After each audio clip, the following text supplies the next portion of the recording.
Our presenters for the webinar today are Matt Duran and Sherry Davidoff. Matt Duran is the Incident Response Team Lead at LMG Security. He is an instructor at the International Black Hat USA conference where he teaches data breaches. He regularly conducts cybersecurity webinars and seminars for hundreds of attendees in all sectors, including banking, retail, healthcare, government, and more.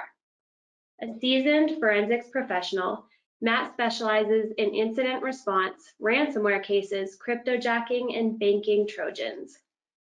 Matt holds a bachelor's degree in computer science from the University of Montana and previously worked as a blue team field technician / system administrator for over 10 years. His malware research was recently featured on NBC Nightly News. Sherry Davidoff, our other presenter, is the CEO of LMG Security and author of Data Breaches. As a recognized expert in cybersecurity and data breach response, Sherry has been called a, quote, security badass by the New York Times. Her professional experiences are featured in the book Breaking and Entering, the extraordinary story of a hacker called Alien. Sherry is a GIAC certified forensic examiner and penetration tester, receiving her degree in computer science and electrical engineering from MIT. Her latest book, Ransomware Response, will be published early next year. Sherry and Matt, at this time, I am passing you control of the webinar. Thank you so much, Natalie, and welcome everybody. Today we're going to talk about how to optimize your cybersecurity program. It's not just about how much money you spend, it's also about where you spend it. But you might not guess that from the numbers. This year, cybersecurity spending is projected to reach $150 billion. And according to Gartner, spending is topping the priorities for 2021. Matt, I know you had researched these articles. Anything you wanted to add? No, I just think it's really interesting. The cybersecurity spending goals for the next 5 years are skyrocketing. So this is becoming a major player in the cybersecurity industry as a whole. That's right. So tell us where that money has been going. Well, interestingly enough, there are two kind of primary areas that have been really the focus of this increase in spending. First off, we saw a 41% increase in cloud security, which makes a lot of sense. Over the last 18 months, a lot of organizations have moved from a kind of standard previous enterprise operating model into a cloud-based or remote workforce operating system. This has obviously increased the dependency on cloud services, and cloud security spending goes right in tow with that. The next one we see is data security, which comes in a distant number 2. So you can see there is an increase there, but cloud really kind of takes the primary pole position here. Yeah, and that makes sense given where people are moving their data. This just goes to show you that where the money goes, so goes your cybersecurity program. I really love this quote from a Deloitte and Touche study last summer. They said, how your security program is planned and executed and governed is likely as important as how much money is devoted to cybersecurity. So it's not just about throwing money at the problem, it's about being cost conscious and mindful of where your funds are going. And there's some ways you can be extremely efficient and have a very effective cybersecurity program and still spend less than a lot of other organizations. So we'll talk about that today. When you build your cybersecurity program, I like to divide it into 4 parts. Number 1, know what it is that you're trying to protect. Most people skip that, or most organizations kind of skip over that. Number 2, understand your obligations, both regulatory, legal, and also contractual obligations. That has become a pretty challenging problem since organizations have been accumulating contracts for years that have cybersecurity clauses, and we're only now just starting to really get organized about those.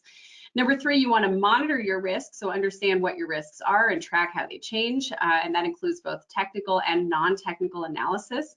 And finally, you want to proactively manage your risk and make sure that your risk management strategies are aligned with your business strategies. So we're going to dig into each of these areas today, know what you're trying to protect, understand your obligations, monitor your risk, and manage your risk. We'll give you tips and tricks as we go along. To set the stage, think of data as hazardous material. Back in 1989, a Dun & Bradstreet executive was very excited about all of the data they were collecting and the analyses that they were doing and the new data products that they were producing. They were distilling data and they were very excited about this as a concept. And he came out and said, think of the information business like the oil business. And that turned out to be a very apt analogy. 1 month later, Exxon Valdez happened and oil spilled everywhere. And of course, we see the same thing with information. Data spills all the time. And when it does, there are consequences. There are risks that are created. People are injured. Data breaches have become a huge problem for the world and for our global economy. So it's actually a very good analogy. Think of information like hazardous material. And when it is spread throughout our organizations, it can add value, but it also creates risk. So that's sort of the #1 tenet of any effective and efficient cybersecurity program. Sit back and think for a moment. Let's say I were to ask you today, how much information do you have and where is it? Most organizations have a rough idea, but very, very few organizations can really have a detailed listing of all the information we have. Information, of course, exists on our servers. It usually surprises people how much information exists in your email, for example. And that's one of the reasons why business email compromise cases end up being so surprisingly expensive, because we don't think about how much information is in our email, but many people have data in there for years, sometimes even decades. And even one spreadsheet with 1,000 people's personal information or 1,000 people's personal information in different emails can lead to a massive data breach. So that's just one example of a case where people are often surprised at how much information they really have. We often see things like medical information comes as a surprise. Oh, that's right, I forgot we collect that from our employees. Sometimes retirement information about past employees or past customers. Often we say, oh, we don't collect that anymore. And for me, those last two words, anymore, that's the red flag, because it means either that information is sitting on paper in a closet somewhere, or quite often it's been digitized and it's just sitting out there on some old server or some old file share. So lots of different kinds of information can be risky for us.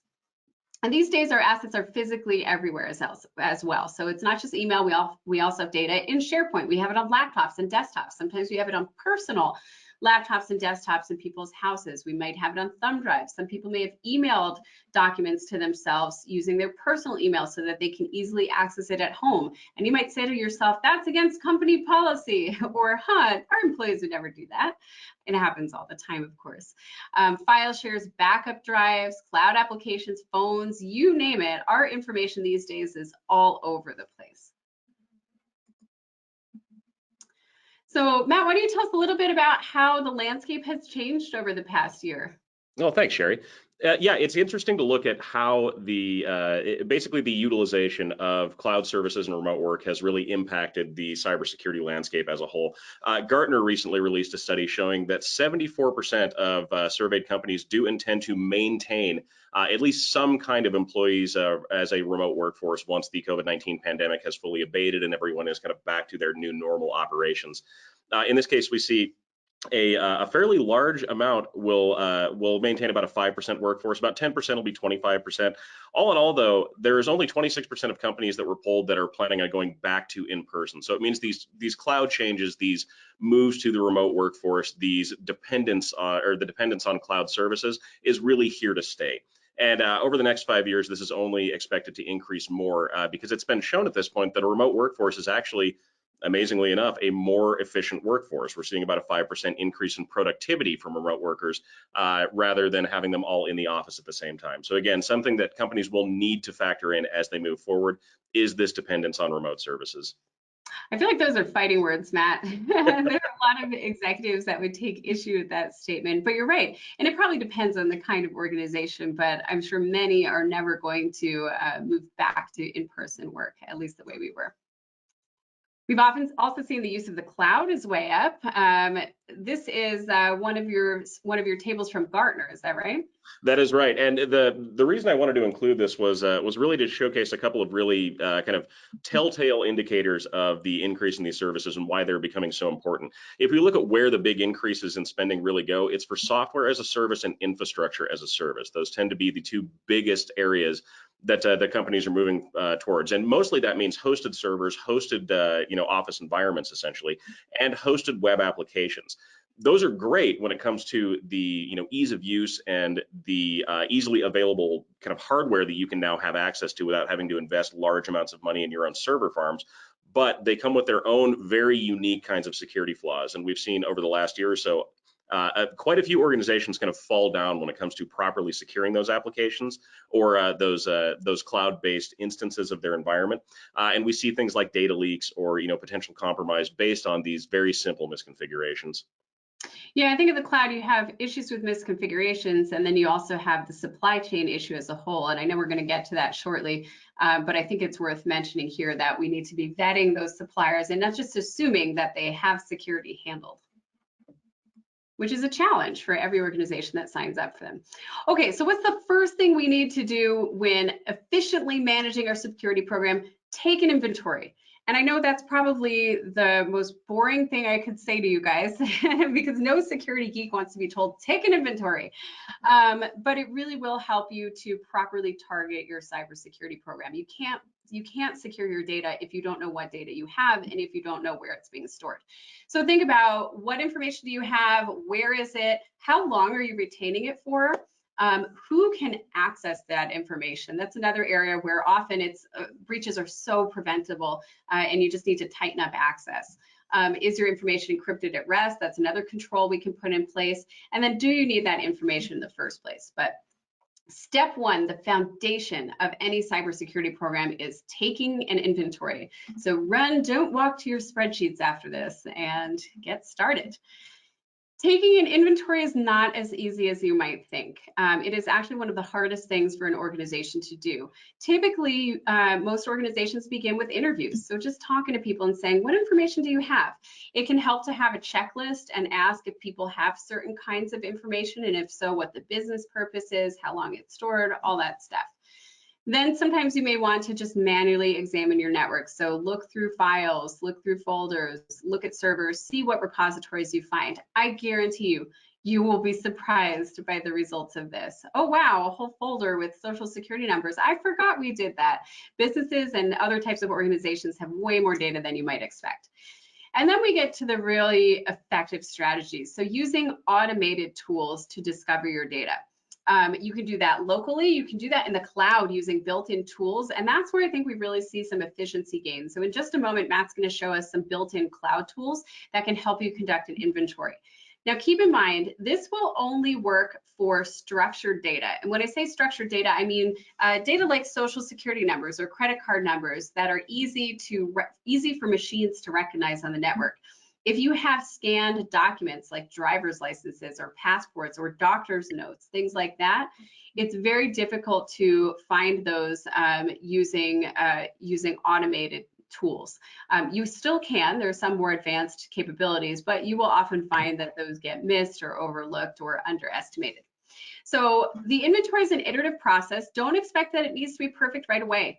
It's better for you to have some kind of inventory, any kind of inventory, than no inventory, and just continue to build on that over time. You can have your internal team conducting the inventory, and I would recommend starting with that because your internal team will have a stronger understanding of what repositories you have. But then once you get it to a certain level, you may want to hand it off to an outside firm to finish up that inventory because it can be a burden on your day-to-day IT staff or your security staff. And also sometimes it's helpful just to have that outside perspective so that someone with fresh eyes can come in and find things for you. Okay, so tell us a little bit about data loss prevention, Matt. Oh, I would love to. So one of the very first things that normally comes up in conversations with clients that we're talking to about how to effectively, one, identify, and two, secure the data that they have in their environment, the stuff that gets used on kind of a daily basis, is the use of a software application to assist with that. So a data loss prevention piece of software. And there are many, many different vendors out there that will offer DLP software that may or may not be useful for your specific environment. But companies like Digital Guardian and Sophos and ForcePoint and others are kind of top of the list as far as the the big names in the industry. And again, this really accomplishes two things for you. One, it can help you identify where that sensitive data may be residing on your network, and you might be surprised where you actually find it. It also can give you a really good idea of how that data is used on a daily basis, and basically mapping out the flow of the data. So where is it being accessed from? Where is it being moved to? Is it being saved locally? These are all really important questions that we need to answer when we're developing kind of our baseline for how we secure the environment. So this is really the wish list that we'd like to put forward as far as what's going to work for your environment specifically when it comes to these pieces of software, because sometimes they're not cheap. Real-time analysis is essential. We really want the software to be watching everything that happens on your network as it happens. If a piece of sensitive information is moving off to a local user's workstation, we want to know about that right then. We don't want to know about it a day or a week or a month later. We need to be able to track that. We also want to cover the entire data lifecycle. So this needs to be able to analyze the data on your network while it's at rest, while it's in transit, and while it's in use. So while it's being brought up by a database application, while it's in use by a web application, we need visibility in all three of those areas to make sure that we know what's happening with this data. Next, we need to make sure that this is customizable for our environment specifically. What's great for a hospital will not work very well for a law firm and vice versa. So it's something that we need to be able to modify for our own kind of independent usage. And next, we want to make sure it's affordable. Data loss prevention software is a great tool to have at your disposal, but it's not worth kind of bankrupting your company or eating up your entire IT budget just to have this one piece of software. There's a lot more kind of specialized uses we could be budgeting that money for that will get us a lot more kind of return at the end of this. That's Matt. When he shops for DLP. So the data types that we're really looking for on the network are pretty easy to kind of map out initially. We really want to know what we have so we can know kind of what we need to do with it. Personally identifiable information is a big piece of that. So we're talking about employee records, client records, we're talking about customer records, things that may contain things like names, addresses, social security numbers, obviously stuff we don't want to get out there. Another similar but also very important category is protected health information, because there's another set of regulations and regulatory requirements that need to be met if you're maintaining any kind of this information. So medical records, health insurance information, anything basically that falls under HIPAA guidelines. We also have intellectual property. Yeah, go ahead, Sherry. Yeah, not just PII, Matt, but also there's state laws that pertain to medical information. So even if you're not a covered entity, you may still want to be finding health information. Oh, of course. Next, we come up with intellectual property. Now, this one's kind of interesting because in a lot of cases, if your intellectual property is stolen, that might not be something that constitutes a data breach per se, based on the laws around you. But from a business standpoint, this is something that needs to be, really closely monitored, because you don't want your core, product, your, intellectual property, the things that your company works so hard to produce and maintain, out there for the entire world to grab at their kind of own whim. And then financial data kind of goes without saying. Banking information, account information, payment information, all of these things are pieces of data that we want to keep safe, we want to keep secure. And obviously, we don't want to have unauthorized people either inside or outside of our organizations being able to access those. So again, finding them, cataloging them, and making sure they're locked down is essential. Yeah, I think it's helpful to have that as a checklist when you go into your inventory. And it can also help just to have a clear data classification scheme. And the classification schemes should be useful to you. So when you classify data, think about how those different categories will be handled differently. If you have two different categories like confidential and highly confidential, but you're not planning on handling that data any differently, you may not need two categories. So here's a common one: confidential, maybe for certain internal staff only. Sometimes we see restricted or highly confidential being a smaller group. You might have internal, which is all staff, and then public, everybody can see our website. So when you get to the cloud, all of a sudden you will find that there's integrated DLP, data loss prevention tools. So Matt, why don't we dig into that a little bit more, because I think this is one of the most helpful developments for information security leaders today. Take advantage of these tools because they really can give you a giant leg up in your program. Yeah, I would tend to agree. And the interesting thing is a lot of office administrators, specifically with AWS and Box, don't necessarily know that these pieces of software exist and are kind of at their disposal to help them with this process. They're not usually widely advertised. It's not something that pops up on the homepage when you log into monitor your S3 buckets. So just knowing they exist and then knowing how easy it is to implement them is really, really useful. How do I integrate or more fully utilize the security tools of Microsoft Office 365? Well, 365 is one of those cloud services that does have DLP, and it actually can help you to automatically discover and catalog your data. So Matt, if you want to go through this with us, that would be awesome. Yeah, I'd love to. So one of the really nice parts about Microsoft 365 in general, which we've really come to depend on really over the last about the last year or so, is their suite of security tools. And one of the big ones they offer is DLP. So this works for your Outlook email clients. This works for SharePoint. This works for OneNote. Anywhere where you could be potentially storing data. Microsoft has some nice advanced DLP tools that can scan, catalog, and alert you to the presence of any kind of either protected information or potentially sensitive information in real time. You can also use this to block the transmission of these pieces of information. So if you have a specific policy in your organization where your users are not allowed to transfer credit card numbers or driver's license numbers via email or via an unprotected method of file transfer, you can lock down your organization with these DLP policies and just stop that from being an issue in the first place. Now, it's not perfect. It does miss some things, but it is a great step that's just included out of the box. There's also some other great tools like application protection and sensitivity labels. Conditional access policies are really useful when it comes to stopping unauthorized people within your organization from accessing things that they just shouldn't have access to. And then the inclusion of the monitoring services and the alerting services really make the the built-in out-of-the-box tools that Microsoft offers really useful if your staff is willing to take the relatively small amount of time to get them configured. Yeah, I mean, it's worth pointing out also that these are advertised as data loss prevention tools. They're not advertised as inventory your data tools, but of course, in order to prevent data from leaving your organization, you need to first know that it's there. And so typically they include very advanced built-in capabilities for discovering your data, which can be very helpful. Then the trick is centralizing it. Yep, there you go. Another issue. Okay, tell us about Amazon's data discovery, Macy. Amazon Macy, yeah. So Amazon offers their own data discovery service, which is really linked to S3 usage. If you're familiar with cybersecurity over the last couple of years, you've known that S3 has been a thorn in the side of security for quite a while at this point. So Amazon Macy is a service that you can enable to kind of help understand what exactly is being stored in your long-term storage. So Macy does a constant and continuous scan of your S3 environment. It looks for all of the data that's contained within those S3 buckets, and it will alert you if it discovers any sensitive data that is either resident in one of those buckets in an unencrypted format, or if you like to provide it with your encryption keys, it can tell you all of the encrypted or the sensitive data that may be in there. Again, very useful for identifying where that data sits and tracking what's being done with it as it's kind of moving around inside the environment. And Matt, do you know how much Macy costs? So Macy is on a per gigabyte basis. So the more data that you have, the more expensive it's going to be, but it runs at about 10 cents per gigabyte for the introductory package. Gotcha. And again, this is another step most organizations skip. We need to budget for finding our data. It's not just something that magically happens. As you can tell, it's hard and it sometimes requires tools.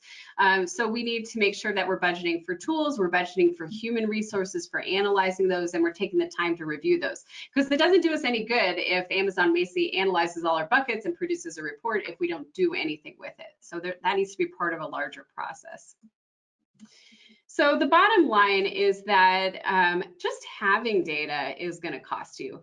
The more data you have, the more it's going to cost you to properly manage and the more risk you are retaining. So keep that in mind. We are data hoarders and the more we can get rid of data, the more efficient your program is going to be. On the left, you can see hazardous material that is nicely stored in these good containers. On the right, you can see how most organizations are storing data today just in random paint buckets that are lying around our closets. So let's be more like the organization on the left, know where our data is, and make sure that we have the resources to properly store and control it. As we talked about, the cheapest and most effective way to reduce your risk is to reduce your data. period. End of discussion. The less data you have, the lower your security costs. So store less and delete more. Why do we hang on to sensitive data? When I tell people, hey, you want to just get rid of data, most organizations, most people are like, oh, but what if I need it? We do sometimes hang on to sensitive data because we need it and we use it regularly. Often we used to need it and use it regularly, and now we have it just in case, or because we never deleted it. So often I hear a manager say, I told them to delete that. And then the person who, the data custodian, says, well, I just wanted to hang on to it just in case. And unfortunately, we're not doing our organization any favors when we hang on to data forever. Sometimes also we have multiple copies of sensitive information because it's been transferred. Email is a great example where I have a file on my computer, I send it to Matt, there's a copy on my computer, a copy of my email, and then another copy on Matt's computer. So to the extent that you can, try to centralize. When you can leverage network file shares or cloud repositories so that multiple copies of data are not being made, that can reduce your storage costs and also reduce your risk. We also sometimes have data for test or research purposes. You can see a news article on this slide about Microsoft. They had data which they thought they had redacted. It was a whole long history, I think it was 250,000 records involving customer service data, and they thought they had redacted it. They were using it for research purposes long ago. So they thought all this data was properly redacted.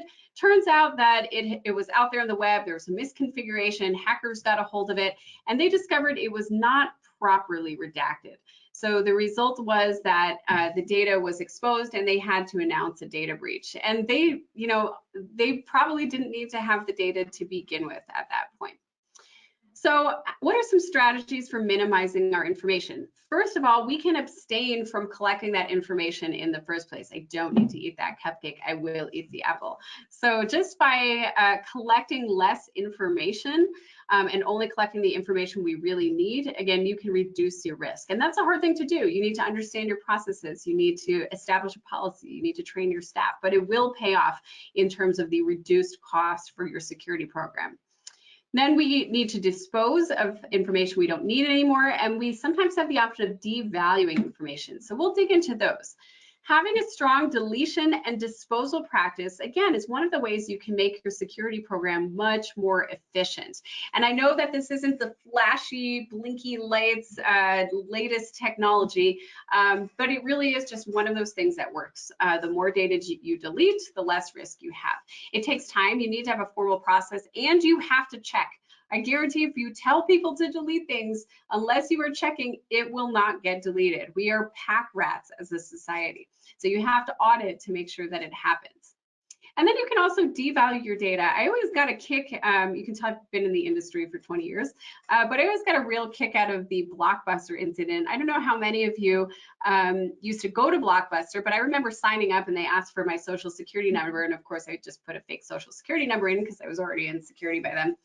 But one day they had a Blockbuster employee that apparently just dropped a bunch of files on a street in New York, right outside the New York Daily News. I don't think this was on purpose. They just somebody happened to drop some paperwork, and it included social security numbers, and so that made the news. And it turned out there wasn't really any need for Blockbuster to be collecting your socials. They just needed a unique identifier for each person, which we don't need to do. So over the past decade, we have seen everyone from state governments to private organizations moving away from using socials and towards using tokens, just identifiers that have no other meaning. So to the extent that you can, when you can replace valuable identifiers, whether it's credit card numbers or social security numbers or anything else, when you can replace those with information that is less meaningful and valuable, then again, you will reduce your risk. All right, so that was know what you're trying to protect. And I know we spent a lot of time on it, but it really is the foundation of your cybersecurity program. The second thing you need to do, which is understand your obligations. So now that we know what we have and where it is, what are we responsible for? So many organizations work very hard to build their cybersecurity programs and don't take the time at the very beginning to really assess what do we actually need to comply with. And there are a few reasons you want to do this. Number one, because we have a trend towards personal liability. This trend is still in the nascent phase, but our industry was rocked last year when Joe Sullivan, Uber's former security chief, was criminally charged on a personal level with not reporting a data breach to the Federal Trade Commission. Gartner has also been putting out statements warning that CEOs may be held personally liable for data breaches by 2024. And we recently saw in the Yahoo case that officers and directors settled for $29 million. There were accusations that they had not been doing their due diligence. So if you recall the case of Yahoo was going through a merger or an acquisition with Verizon at the time, and they discovered that they had a potential breach, in fact, a series of potential breaches. Ultimately, they declared that 3 billion user accounts may have had their passwords compromised.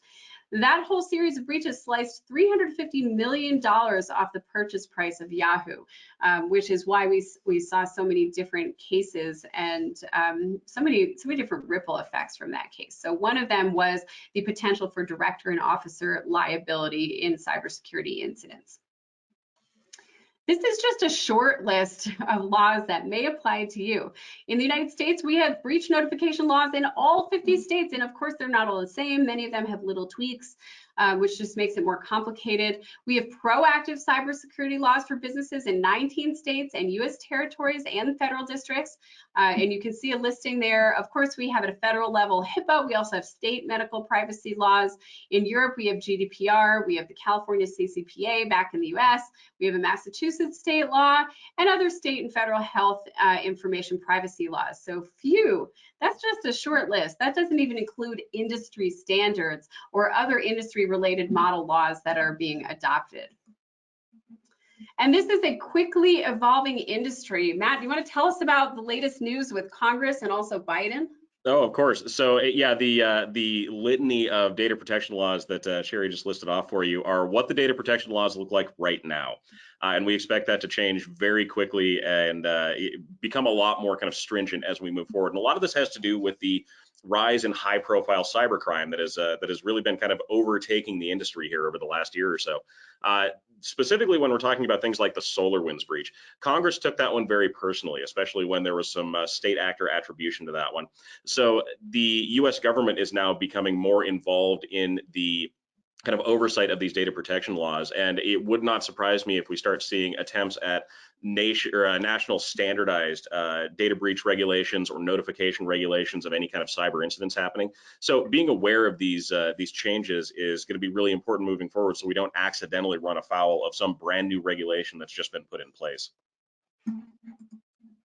We also saw a pretty revolutionary incident from Joe Biden right after the Colonial Pipeline hack.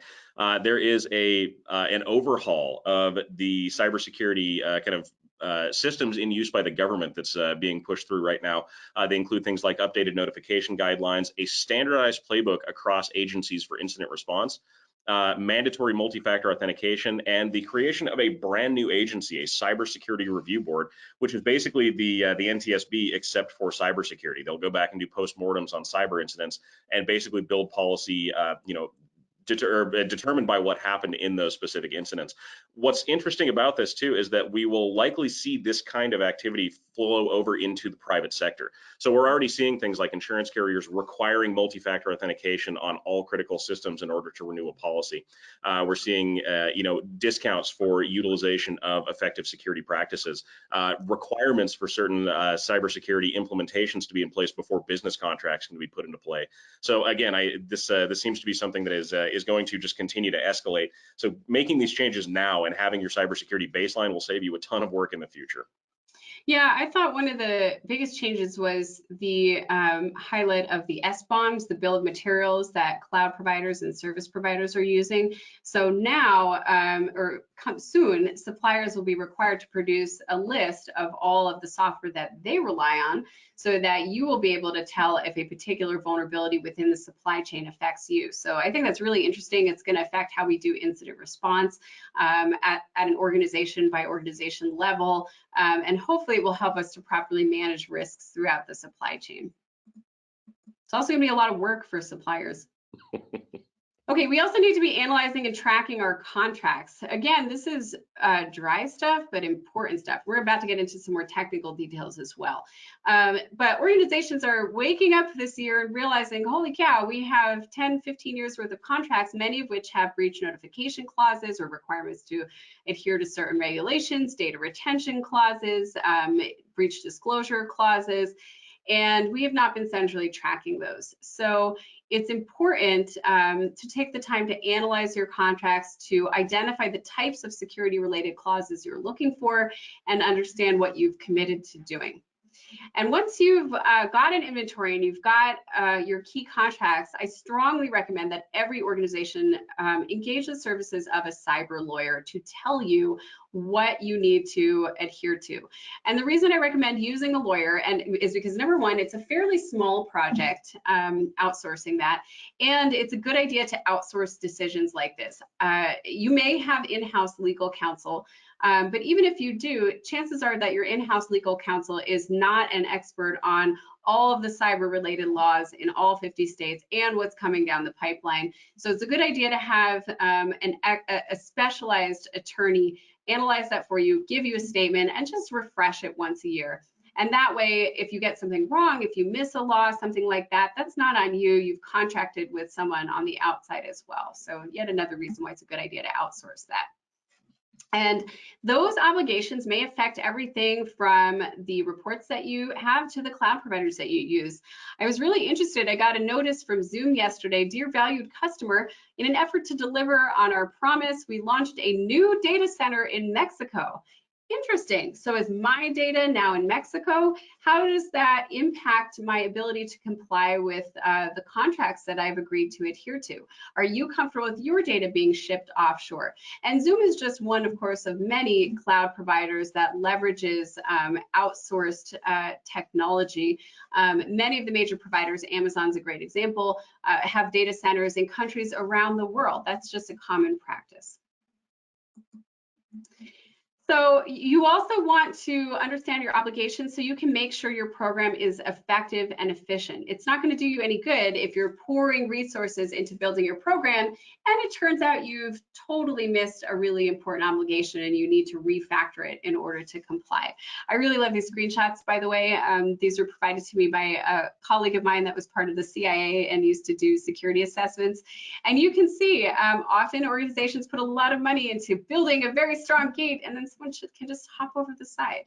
So make sure that you're using your resources effectively. All right, so now we're going to dig into some of the more technical stuff. How do you monitor your risk? Because it will change over time. That's just the nature of the industry we're in. And then how do you manage your risk? When you monitor your risk, there are three things that you want to do. Do a cybersecurity controls assessment, technical testing, and a risk assessment. That's it. If you do those three things, you will be in very good shape in terms of monitoring your risk. So what is a structured a cybersecurity controls framework? It's essentially your checklist for your cybersecurity program. Many of us in the United States use the NIST cybersecurity framework, which has been put out by our federal government. Internationally, we often see the ISO 27001. We often see as well the CIS Top 20, formerly known as the CSIS Top 20. That one's technical, it has risk built in, so it's a nice choice for smaller organizations. Whichever one you pick, use it, and it's nice to be able to have historical tracking over the years as well. So we don't need to come up with our own cyber checklist most of the time. You don't have to reinvent the wheel. It's a good idea to leverage one that others are using. Here's an example of the NIST cybersecurity framework with these 5 categories: identify, protect, detect, respond, and recover. And when you do your analysis, make sure you have an executive summary. I thought I'd give you an example of one of the NIST cybersecurity framework scorecards that LMG produces for our clients. And you can see how this organization is doing in all the different categories. You can see the current tier, tier 2, risk informed, and then where we want to be. This organization maybe wants to be at tier 4. You don't always want to be at the top tier, and it's important to know where you are and then what that gap is between where you are and where you want to be. It's also a really good idea to have this visually visual, easy to read, easy to understand, so that your executive team and your board of directors can make smart decisions without having to read through a whole book of reports. And make sure to include your supply chain. As we talked about, supply chain is a big part of the changes that we're seeing this year. I really like the addition to the NIST cybersecurity framework that addresses supply chain. So you want to define how you're going to manage suppliers and then prioritize them. We do not have time to vet all of our suppliers. So instead, you want to start by tackling your top few, the ones that have the most access to your organization or the most sensitive data. It's very important to integrate requirements into your contracts, to monitor your supplier risk, and then include key suppliers in your response and recovery planning.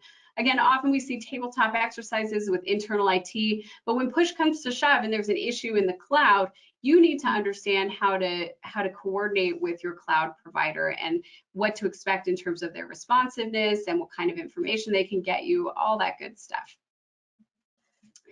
You also want to conduct technical testing. Make sure that what's happening in reality matches what you have on paper. So classically, we see organizations doing penetration tests, vulnerability scans, phishing tests, and we'll talk in a minute about how to get the most out of penetration tests.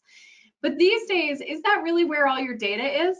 Many organizations are still doing the same kinds of testing that they were 3-4 years ago. Oh, we're going to do a pen test of our internal network.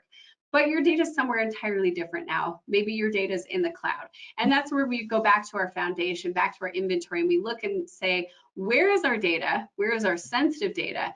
And that's how you decide what it is that you need to test. So make sure these days you're doing cloud configuration reviews, you're doing threat hunting. The recent SolarWinds hack by Russia shows us how important it is to include our cloud in our assessments, and also to proactively threat hunt, because we can't rely on automated alerts to tell us if someone's in our systems. So Matt, do you want to jump in and talk a little bit about cloud configuration assessments? I know you do a lot with Office 365 and other platforms. Yeah, and this is a really important piece of the security framework that I think we're hinting at here. From a technical standpoint, cloud configuration assessments are becoming one of the most important types of assessments that you can do for your organization, and there's a few reasons behind that. First, we need to really remember, of course, that there is no cloud. This is really just other people's computers. So we're wanting to treat this as the same way that we would treat data that's stored inside of our own network. We want to maintain those kind of that same kind of view and that same kind of scrutiny with our cloud services. Cloud configuration assessments can be valuable for a bunch of different reasons. Mainly, we can verify that the configurations we have in place are proper and effective. There are multiple instances over recent memory where improper cloud configuration has led to some kind of either compromise or breach of a cloud service.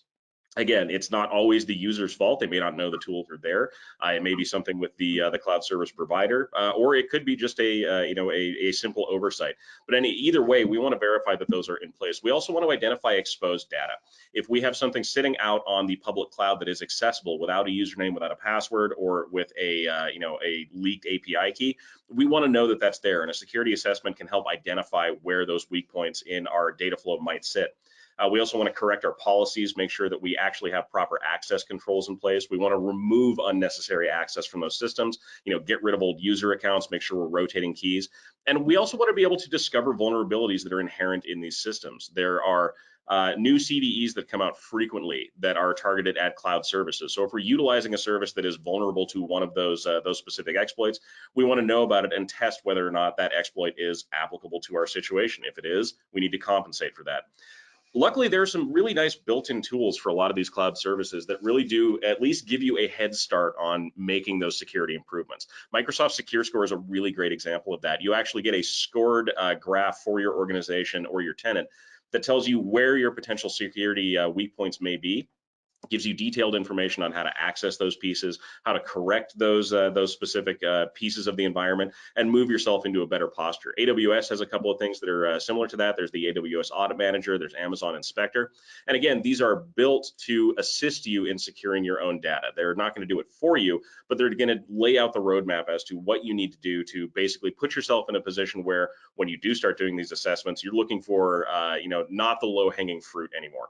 There's also some really nice third-party utilities. Cartography, Cloud Custodian, Prowler are all really useful software suites that you can run against your own environment that can help identify whether you are in compliance with basic data storage regulations, where a weak point might be, where a user account that hasn't been used in over a year is sitting. So definitely something you want to take a look at as a reoccurring piece of information gathering that your organization does. And really what we want to impress by telling you about all these tools is don't let this be you. So this just came out from, this is just a couple of months ago in March of 2021. This is yet another S3 bucket that was open to the public internet and discovered by security researchers, probably by hackers before that, which led to a breach of 50,000 patient medical records. So again, a very simple misconfiguration, just not putting an S3 bucket into a private mode and not requiring authentication for it, which used to be the default setting for S3, led to a pretty embarrassing breach for this particular organization. Okay, so moving on to penetration testing, there are ways you can get much more out of it. And here's some tips from our pen test team. First of all, start with scans. Before you jump into a manual penetration test, start by doing regular vulnerability scans, because there's kind of no point in moving on and having someone manually test if you know you have vulnerabilities, and those can easily be identified using automated means. So having those monthly vulnerability scans is a really good idea, or continuous vulnerability scans, just so that information will pop up. That'll obviously help you protect yourself as well. Test your production environment. We've seen many organizations that are concerned about testing their production environment. They set up a special development environment, and frankly, the vulnerabilities between production and development are just not going to be the same. The human element isn't there at the very least. Be clear about your security policies ahead of time so that your pen testers understand what is a vulnerability for us and what isn't. Don't try to hide your flaws.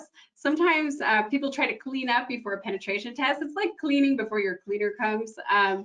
But really, again, you want to understand, you want to get a sense of what's normal for your organization so that the report can reflect that.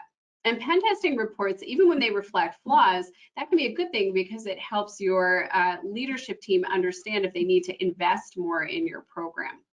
So it's all about how it's presented and what your goals are. And then you want to clean up the environment after testing occurs. When you conduct penetration tests, often, if there's an exploit, there's artifacts of that left behind. So make sure that you or your pen test team are purposefully cleaning up that environment. And then finally, request an executive summary. You want the results of that penetration test and all your technical testing to be included in a very simple dashboard that is given to your executive team so that they can understand, again, if you need more resources. Often we're asked at LMG, and I've been asked over the past 20 years, I'm excited to do a penetration test so I can tell if I can detect you, and I want to see what alerts we get. And frankly, your pen testers, when you hire them, they have a limited amount of time. You are typically not hiring them for 3 years to slowly examine your network the way a normal attacker would, to socially engineer people and worm their way in and be an advanced persistent threat. You have a specific time period that you need to utilize. And that means that, that hired hackers do not have the same luxury as normal attackers to go slow, to evade your detections. You want to whitelist them so that you can get to the meat of the exercise, so that you can really understand if you have vulnerabilities. What you don't want, if you want to understand if your alerting is properly configured, if you want to train your team to spot attacks, it's much better to do a purposeful attack simulation and response test that is designed to test your team's responses to certain types of attacks. And then you can try multiple things, you can track it, you can get a report about your team's capabilities with recommendations. So I just wanted to point that out. If you're trying to understand your vulnerabilities, you have a limited time window and you're going to want to whitelist if you can, or at least understand, what technical vulnerabilities exist. If you're looking to understand your response program, that's a separate thing, and it's a good idea to test that if you're ready. Then we have phishing simulations. Matt, you want to jump in here? No, I'd love to. So phishing simulations become really important to factor into your cybersecurity budget and your overall training for every year that you plan on basically educating your staff. This emulates the most common cyber attack that exists on the planet. Phishing is responsible for a vast majority of compromises. So having your team aware of how to spot a phishing email and what to do if they run into one is really, really important. It also can help us identify some filtering configuration issues we might have with our email system. If we don't need to whitelist a spam email getting through, if we're able to just send it straight through your blocks, that can give you some indications that your configurations may need to be updated and tweaked a little bit to increase your security. But really what we want to do is harden the most important security asset that you have, and that is the human element of your system, your users themselves. If we can establish that baseline, that makes defending the network a lot easier moving forward, because we're not worried about these simple threats getting through. So again, very valuable service, highly recommended. Can we just turn off email, Matt? I've tried that. You got mad at me the last time I did that. Like that for so many reasons. Okay. And finally, let's talk a little bit about the threat hunting process. Threat hunting is a newer service that is becoming an increasingly common part of cybersecurity testing, because we are just finding that automated tests do not work. Many organizations are already compromised with some very subtle threat, and you need an experienced professional to jump into the network to analyze traffic, to analyze artifacts on the system in order to detect that the very subtle signs of infiltration. So the threat hunting process is proactive, it's human driven, it's not just automated, and typically you come up with a hypothesis, you look for indicators of compromise, and then you refine that hypothesis over time using specialized threat hunting tools. And Matt, I know you do a lot of threat hunting. You want to tell us about it? Yeah, threat hunting is honestly one of my favorite activities to get into, because we really get to see at a deep level what's happening on a network. And we use this using some specialized software. In LMG's case, a lot of times we'll use Carbon Black or another similar EDR toolkit to do this, because it gives us that visibility. We can find threats on the network that your standard signature-based antivirus might miss. And as Sherry mentioned, a lot of organizations do have these threats resident on their network and are just not aware of them at that point in time. If we're able to catch them ahead of time and eradicate them, that is our absolute prime scenario to be in.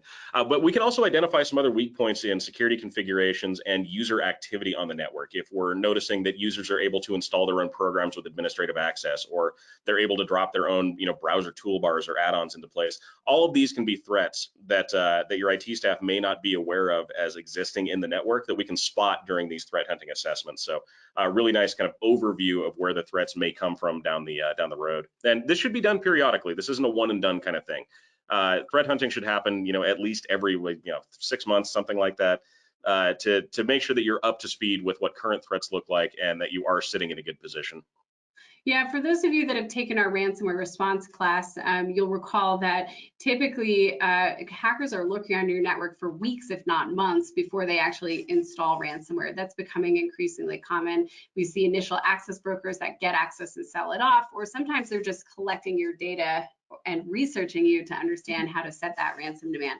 So yet another reason why you want to do that for proactive threat hunting, so that you can nip these issues in the bud. Okay, so Matt, you have a timeout slide for us.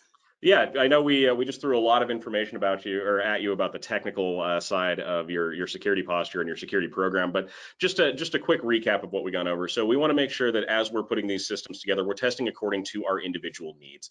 Again, what works for your organization may not work for another, and vice versa. We need to update that testing to reflect changes in our organization. We don't want to do the same pen test every 3 months for years on end, because we're really going to not we're not really going to get a very good benefit out of that further down the road. If we're moving to the cloud, we need to include cloud as part of that testing. We need to test regularly with different targets, so we understand our entire network and where all of our security vulnerabilities may be kind of living.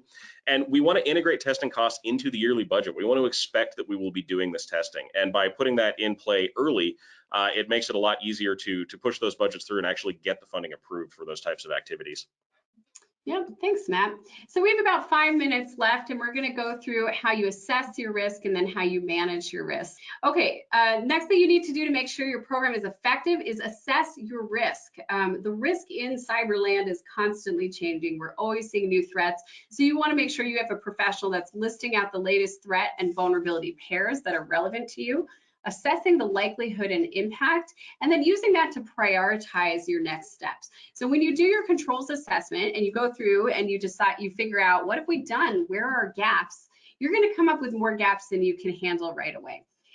The risk assessment is what helps you prioritize. So again, you can't tackle everything at once. You want to assess the risk and hit those most critical risks first.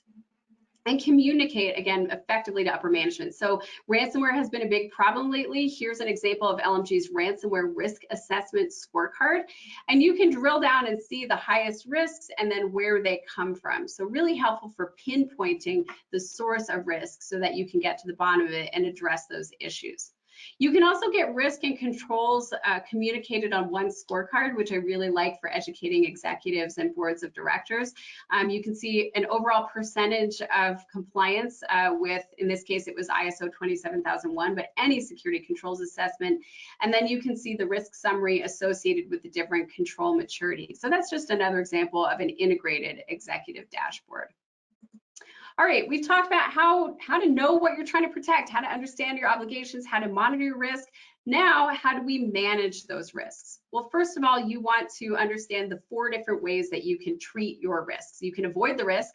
I don't need to have a website at all, then no one can break into it. You can accept those risks. You know what, I'm fine with single factor authentication. I recognize that we're gonna have breaches and it's fine for me, I don't know why. There's some risks that are appropriate for businesses to accept and some that are not. You just want to understand the cost benefit analysis. Then it gets trickier. Mitigate the risk and transfer the risk. That's where the deep work of our cybersecurity program comes in. So how do we mitigate risks? Basically reducing those risks. That's where you have your information security program. You want to make sure that's documented. It's not going to be perfect, but just take the time to document it and then implement it as best you can. Again, there's always gaps. Make sure you check. So this list, plan, do, check, act, that comes from the ISO 27001 series. If you're not checking to make sure that things are being done, you should assume that they are not done. Plan, do, check, and then take the time to act on any results of that. We often get this question, how much should we be spending on cybersecurity? Well, it depends on your industry, right, and your size. The US government apparently is spending $18 billion on cybersecurity. That is billion with a B. But if you're not the US government, it's going to be significantly less than that. So here's, again, this is from the report by Deloitte. And again, the numbers, like we don't have great statistics on cyber spending, but I thought this was a very well presented report. Typically, small organizations are spending about 12% of their IT budget on security, larger ones 9%. If you want to measure that per full-time employee, smaller financial institutions are about $2,100 per head, larger ones are $2,700. And we see different industries spending different amounts. Financial industries, the financial industry tends to spend a little more than healthcare or academia. So you'll want to adjust these numbers for what's appropriate based on your organization. We all have limited resources, so we cannot do everything. And it's important to set that expectation with upper management. Matt, do you want to quickly talk about how we can gain some efficiencies by integrating MSSPs? Yeah, we can run through that really quick. So one of the problems that we see frequently when we're looking at overall cybersecurity staffing is that your IT staff is not necessarily security staff. Your security staff is not necessarily IT staff. So we need to know that is kind of our case. MSSP or managed security service provider integration has become huge now that we've become more of a connected office society. It's estimated by Kaspersky that up to 70% of organizations will use some type of MSSP service for outsourced security in the next 12 months, and it's kind of obvious to see why. I mean, these are relatively inexpensive programs that can be used to offset the IT staff that you currently have. And this also makes things easier for your IT staff. Remember, your IT staff is busy. They have a lot to do as it is. So if we pile security on top of that, we end up causing an increasingly high workload for those individual employees. And we're seeing a lot of IT professionals actually leave the industry because of this. So anything we can do to make their job more focused on their actual tasks and offload that security is going to be beneficial to us. Yeah, absolutely. Okay, finally, you want to transfer the risk to third parties. Always a great thing to do. And that's where cyber insurance comes into play. So you want to understand what you can get out of cyber insurance, because not all cyber policies are the same. Sometimes they can cover data breach investigations, legal services, ransom payments if you get that endorsement, public relations. You can even get coverage for fines if you were negligent, things like that. So make sure you understand what your cyber insurance covers and what it doesn't cover. So your cyber insurance policy should be aligned with your risk appetite, and that should be communicated. Your cyber insurance can also help you with incident response. So breach response coverage is one of the most important benefits that I see coming out of cyber insurance. For example, the state of Montana here was the first state in the country to have cyber insurance coverage, and they ended up having a cybersecurity incident where hackers broke into a Department of Health and Human Services computer. They ended up having to notify 1.3 million patients. That's actually more patients than the number of residents in the state. So clearly there were some people out of state or that had moved out of state, but they were able to supplement their incident response team because their cyber insurer had a panel with a qualified cyber attorney, and they had someone managing the incident response program who was very experienced in managing cybersecurity incidents. And they had a forensics team at the ready. People were on site within 24 to 48 hours, which was really helpful for them. So that coverage can really help with your response. No matter what you do, it's when and not if a cyber incident happens. So make sure that you are planning your response. You want to detect things quickly, and that's where the proactive threat hunting comes in. You want to respond effectively, and then you want to control your communications throughout the process, because it's not just about managing the crisis, it's about managing the perception of the crisis. That's half the battle here. And then make sure you're reporting on incidents that happen. Again, that's how you can measure, part of how you can measure the effectiveness of your cybersecurity program. So establish metrics, make sure you're reporting up to your leadership team and your board of directors on a regular basis. Speaking of which, the three characteristics that set the most mature companies apart are, number one, having leadership and board involvement, raising the profile of cybersecurity beyond IT, and aligning closely with the business strategy. So it's very important to have education specifically on cybersecurity for your board and your leadership teams. Everyone needs to understand that cyber risk is business risk, and chances are pretty good your leadership team and your board of directors are are keeping track of your financial position and your financial risks. So we just need to translate that into the cyber world. Also, regular awareness is key. So make sure you have regular snippets on cybersecurity threats and trends more than annually. You might want to have a board committee that's specifically dedicated to cybersecurity. Of course, you want to do an annual update and have a review of the budget, things like that, and make sure you're producing metrics and reports for your executive team. So that's it. Here's your checklist. Know what you're trying to protect, understand your obligations, effectively monitor your risk, and manage your risk.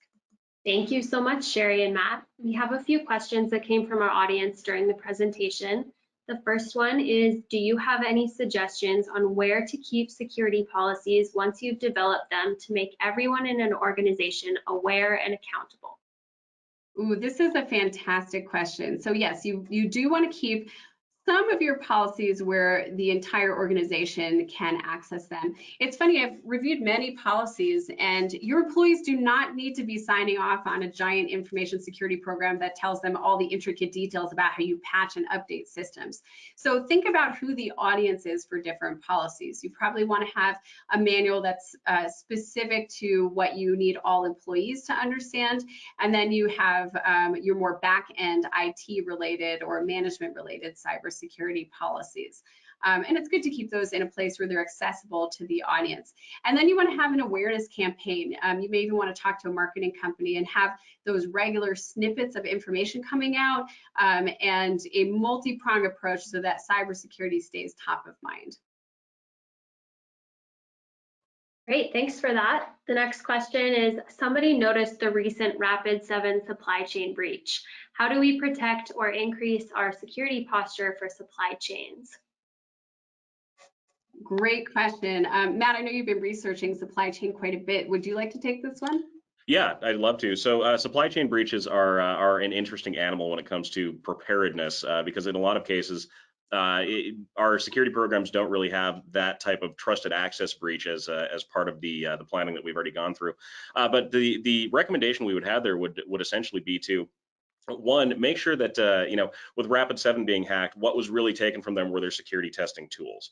So by maintaining a good testing platform and by making sure that we're already addressing the vulnerabilities that are common and already out there, we mitigate a lot of that risk just right off of the bat. Also, we want to make sure that as we're bringing on new suppliers, we're vetting them and making sure that we understand exactly what kind of risk we're bringing on by partnering with organizations like that.